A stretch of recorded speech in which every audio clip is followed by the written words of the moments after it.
Welcome, everyone, to the Culinary Now podcast. I'm Matt Britt.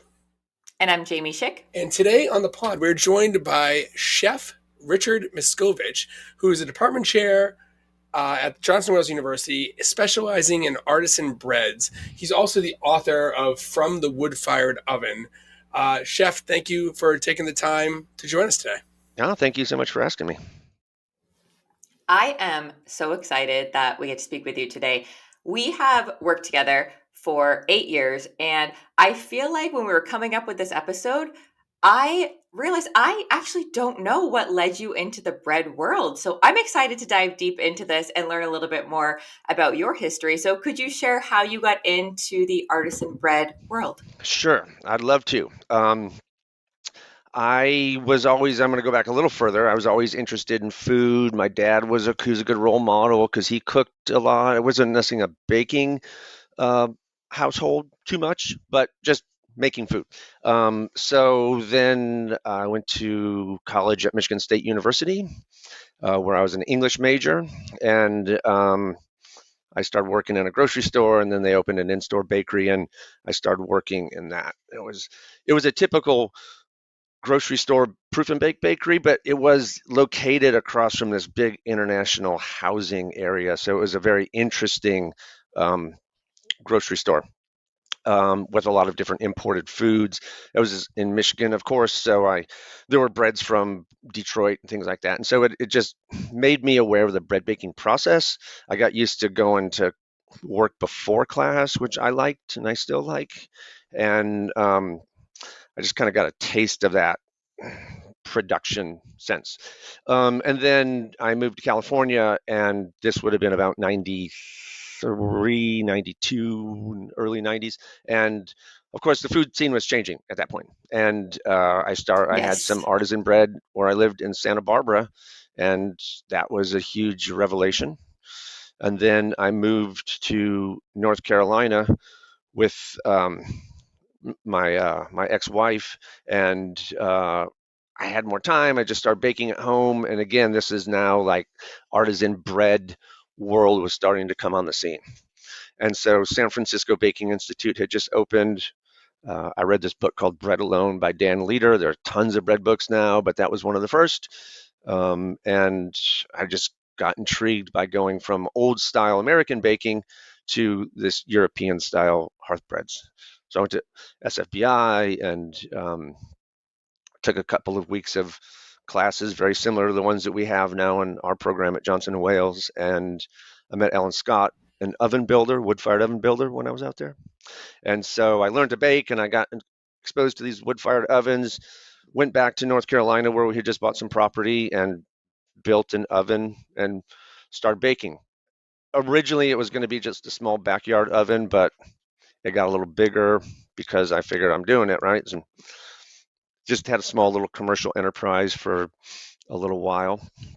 Learned a lot, pre-internet days kind of, so it was like reading a lot of books and newsletters. The Bread Bakers Guild of America started right about that time. And then it just all these people came together in the baking world, and everyone was teaching everyone else. And then I went up to King Arthur and worked there for a couple of years before I came here. So I was very fortunate. I'm a product of the changing American foodscape.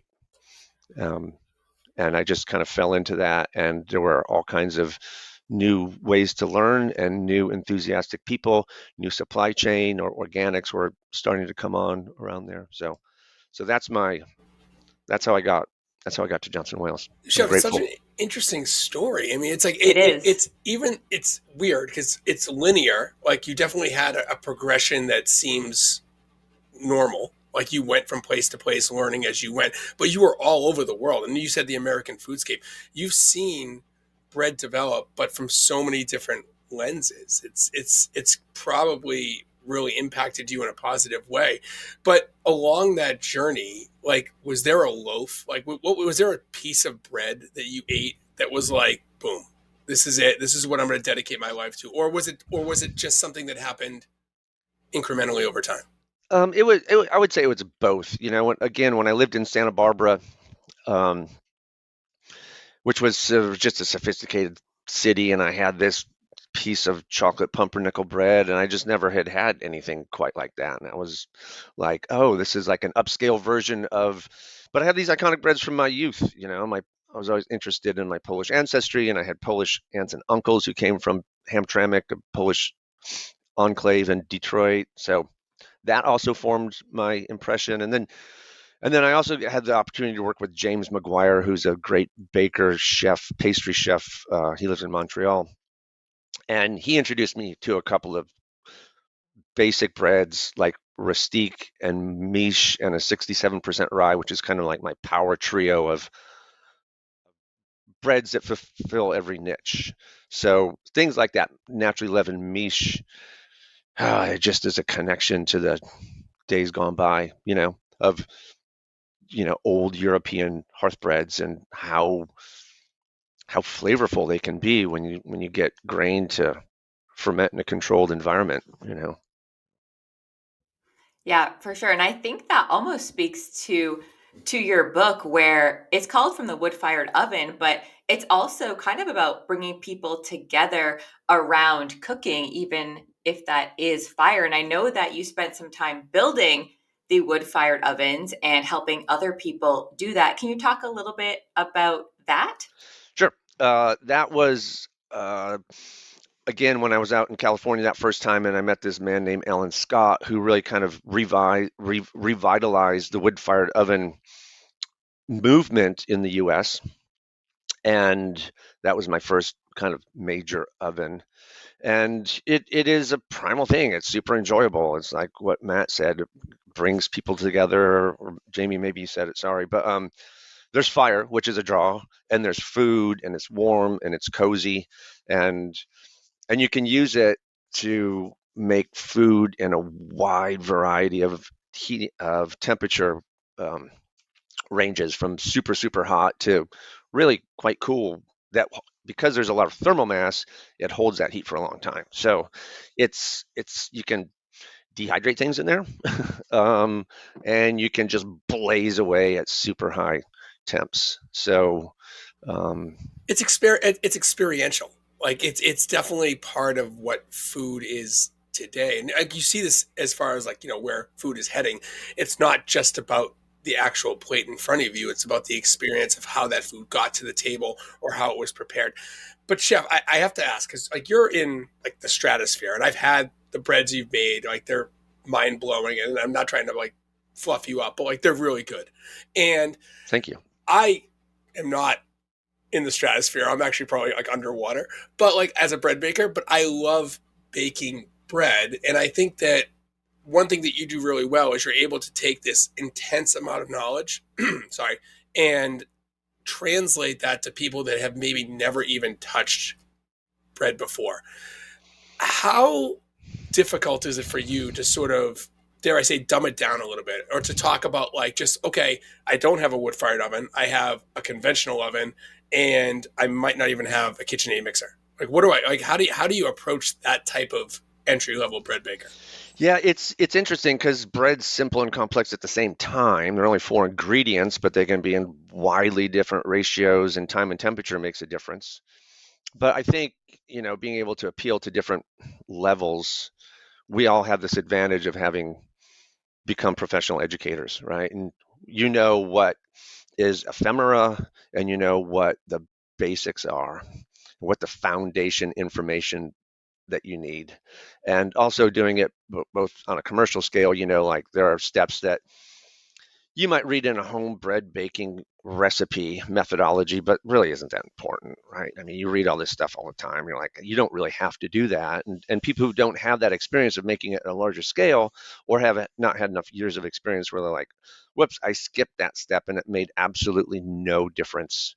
And then you kind of amass that to simplify the the variables. Uh, so that's kind of a big thing, right? And I remember learning that as when I first started really teaching, was boil it down to the essential information. And then if the audience is open to or has the capacity to get these nuances, then you can throw those in. Um, Speaking of your audience, you definitely have a wide audience that you teach to because you teach to professionals, you teach to home cooks, you teach to students who are looking to go into this for a profession. Do you find that there's one common misunderstanding that a lot of people have about bread or the bread baking process, or does it tend to differ depending on the audience? That's a great question, Jamie. I think will you ask it in? Is there one element that Like everyone struggles one with? Yeah, like one misconception Misconception. or that when it comes to Yeah. bread baking or bread making in Yeah. general. I think one misconception is that it's a lot of work, which it is sometimes a little bit of work spread over a long time. And there's a misconception that it has to be like completely right at each step, which we know how to adjust for variables. Um, I would say here, in an educational facility teaching young culinarians and bakers and pastry chefs, and there's a perception that uh, you sit around waiting for the bread to rise, which is really frustrating because we always know there's something to do in a commercial kitchen, whether it's something that's not fermenting, something for tomorrow, something that needs to be cleaned today, measing out for something else. So that's part of the fun thing, I think, teaching classes at Johnson Wales is trying to get across the point that the day is a dovetailed puzzle, and whenever you have these 7 minutes, you can fit something else in there, or at least get started on something else. I'm glad you said that because I love eating bread, but making bread for me is not something I enjoy because it's such a long process and I get so excited for the final product to be done, to taste it. And with bread, that process just takes a long time. There's so many steps. And then when it's out, you have to wait for it to cool. And I struggle with the patience. How do you fill that time like with your different classes? You talked about prepping something, cleaning something. Is that what you have your students do in those classes? Or do you go deeper into the science behind the ingredients in the bread? It could be that. You make a production schedule, things that are going to need to ferment longer. There's some logical way that the day fits together. And then sometimes, yeah, it's like we have some time for some questions, and this is finishing baking, or let's give this another 10 or 15 minutes before we start baking it. And then I also think, and this again is kind of reflecting of being at Johnson Wales for 20 years and learning about teaching, is that the day doesn't have to be packed 100%. I used to think, oh my gosh, man, we got to be doing something every minute of every class period, whether it's at Johnson and Wales or if I'm teaching at King Arthur or something like that. Like, people paid money, like they got to do something. But Right. people need time to incorporate that into their heads. They need to say, oh my gosh, there's Chef Chick. I love her Instagram page. I just want to talk to her, right? I want to network with people. And Vanilla Bean Chef on Instagram. Oh, thank you. And so that is another part of that bread baking class experience that I think is useful. It's just that time for people to reflect, or you know go use the restroom or get another cup of coffee or make a quick call or something, and not feel like they're missing out.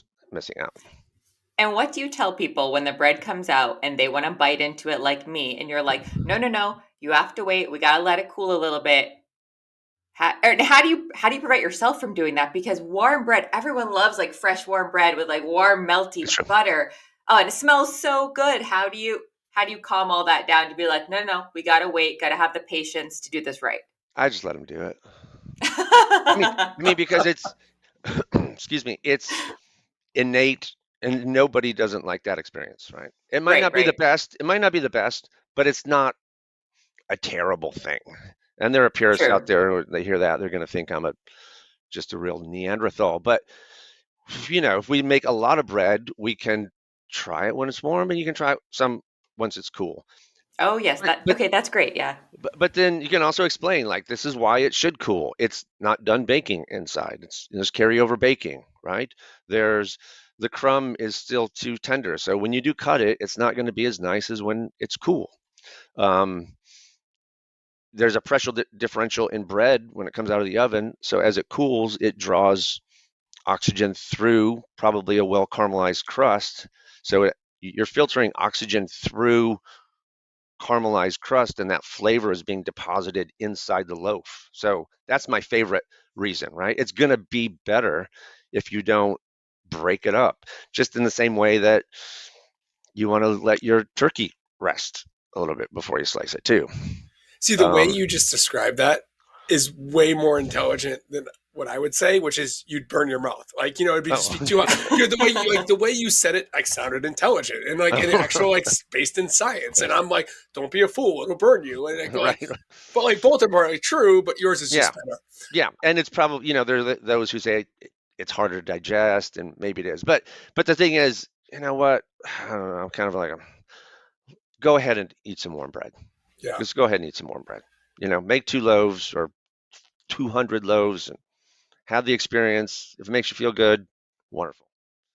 Chef, I have a question. So you Yes, said sir. earlier when Jamie was talking, she asked about like misconceptions, and you kind of alluded to like everything doesn't have to be perfect. Like there are ways to sort of change things along the way, which I definitely agree with you on because I feel like as a culinary chef, like we're pivoting every moment of every day, and we always paint a picture that baking or desserts are way more precise.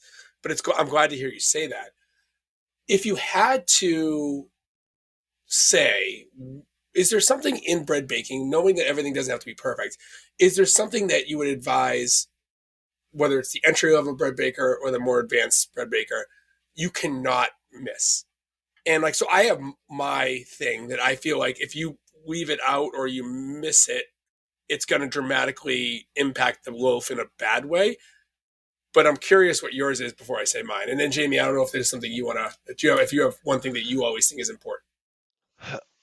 So controlling fermentation is the most important, and that's very broad and vague, right? Because you could do some, and it depends on ratios of water and yeast. So, and it depends on what you want to make. So, whatever category of bread you're making, you have to have that fermentation period correct. And so that's time and temperature, and they're optimum um, fermentation temperatures of 75 to 78 or so. But you also might be able to cold ferment that, and it's not going to be 75 or 78 for a long time. It makes it very convenient. You can have something ferment for a long time under controlled circumstances, and and build up flavors through fermentation. Um, so that's the thing. I would say there's that controlling fermentation in all of its phases and all of its applications and techniques and methods. There's not one right way to do it. It just has to be controlled. And then the baking environment with the proper temperature and steam for yeast biologically leavened breads.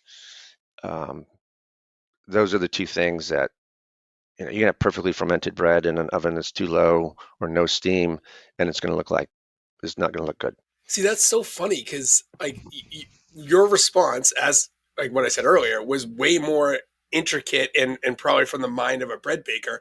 Like if you ask me, like what you shouldn't forget, I'm just gonna say don't forget salt because bread without salt sucks. Right? Yeah, But yeah. but I know that there are I agree. breads that use less salt, and your response is way better because I think about when you mentioned the cold fermentation side of things, I think about like brioche or bagels and things that rest in under refrigeration and how that can actually dramatically impact the quality of that Mm-hmm. particular loaf. Um, so once again, your answer is better, but I mean, it's like, But you you have a really good answer though too. If there's no salt, and it kind of falls under the same umbrella. If because salt controls enzymatic activity and yeast yeah, activity. If you don't have salt, then you are failing to control fermentation. yeah. So it's one thing under that very broad dome of controlling fermentation. And I And also, you're also failing to enhance flavor because bread without salt isn't going to have the same flavor because salt is a flavor enhancer. Like you both know how I feel about salt, right. and you really do need it to bring Oh yeah, out the flavor of the bread. yeah. Yeah. It And I don't want to sound like a typical culinary guy because I know that's like probably like the most common feedback that students get, at least early on in their culinary education, is like, oh, it either needs salt or acid. And I don't want to come off being like too primal, but like Jamie, you're right. It's I don't know. I've had some bread, like even bread that I've made where I've like forgotten the salt by accident. Like it really isn't good. No, no, yeah, it's not good in a couple different ways, several different ways, Right. from fermentation to flavor to dough strength to shelf life. It's amazing that one ingredient does so much. So, Chef, I have a question. You've been through this amazing journey, and clearly your knowledge is just like unparalleled. What excites you now, knowing what you know and seeing where bread has come and where it potentially is heading? I know you're not a trends guy, and I'm not going to ask you to predict the future, but like, what makes you get out of bed in the morning and be like, you know what, I'm still dedicating to my life to this four ingredient product because of what reason? Yeah, there are things that are happening that are exciting, and when I say I'm not a trends guy, it's kind of like what's the color of the year or the type of bread or the matcha tea of the year or whatever. But I would kind of go back to my comment on the American foodscape, and that would be like the local grain economy, and it is truly an economy that has grown out both from the uh, the agricultural aspect, that there are people out there willing to grow non-commodity wheat that's appropriate for their bioregion, the infrastructure of milling it locally, and well, harvesting it, cleaning it, milling it, and then getting it to consumers who that's something that's sought after, and um, and that can afford it, right? And so I'm just kind of like what an interesting thing, and this is definitely an exciting thing, is like that grain economy has brought together other industries. And this was just pre-pandemic. I went to an organization conference called Northeast Grain Shed Alliance. It's still around, and that was the first conference I'd been to in a while. It wasn't all my baking brothers and sisters; they were there too, but it was brewers and distillers. And although I knew that beer and spirits were made from grain, I hadn't quite had the experience of interacting with people that were using the same grain supply as the burgeoning locally milled, grown and milled grain for baked goods and culinary applications too. When you think about Dan Barber and you think about Northeast Grain Shed Alliance, you think about all these regional grain um, organizations that are making connections between the farmer, um, and the processors and the consumer, and that's a huge thing. It's growing up without having a country full of farmers markets, and we have that now, and without having all these different craft foods and artisan foods, we do, and each segment continues to evolve. And the grain one was a kind of hard, partly because of the infrastructure, um, but it just seems like it's got a pretty firm foothold and is only going to continue to grow, literally and figuratively. Yeah, that connection is really interesting when you think about it as like a food system and on a really really big scale. Which we've talked about food systems and food policy on our pod, and it's interesting when you can bring all of that to light and kind of bring it more to like a personal application as well. I What do can I have. can I just Oh say yeah. one thing on the end of that? Because you're saying personal application, I was just going to bring up one of the favorite projects that I worked on with Northeast Grain Shed Alliance is a calculator. It's called the Square Foot campaign, and so we created these calculators so you can put in a bread formula or a beer formula or spirits, and it will calculate how much grain was grown in a particular plot of land, like 4 square feet. It's about 4 square feet of barley to make a pint of beer. That's a Wow. lot. It seems like a lot, right? Yeah, it does. When you think about how many pints of beer there are in the world, and the idea of that was to connect it to a personal. That's what reminded me of it, Chef Schick, was there's a logo, it's on the can, and someone's picking that up and they're like, oh, this is 4 square feet of land, just in the same way that you order off a menu and like this, duck was raised here or is wild harvested, or these mushrooms were grown on this farm, and all that type of stuff that's happened in not that long of a time in the American food world. I'm sorry, I cut you off though. You were going to ask something else. No, no, that was great. That's really, really interesting. Can people find that calculator online if they're just Yep. curious? Yep. Go to Northeast Grain Shed Alliance. It's right there. You can see Cool. it. I don't think you have to be a member. I think everyone can use it. It's really fun to play around with. Oh, all right. That'll be a fun rabbit hole to get lost in. I know we're getting towards the end of our time. I'm just curious if it's kind of a two-parter. First, my first question is, do you do a lot of baking at home? And if so, is it bread and do you have like a go-to loaf that you make regularly and constantly that you never get sick of? I don't bake as much as home as I would like to, but when I do, it's usually bread. Um, and so that's just typical traditional sourdough because I'm comfortable in controlling the fermentation in a lot of different ways. So it's not like I wake up on Saturday and I'm like, "Oh, I have this whole 12 or 14 hours ahead of me." I'm like, well, I can start some today and I can chill it down and I can do this and I can do that. And so it is very satisfying. I love I love doing it. Um, I I think my culinary friends know I'm really interested in cooking too, and I love the freedom that comes from cooking.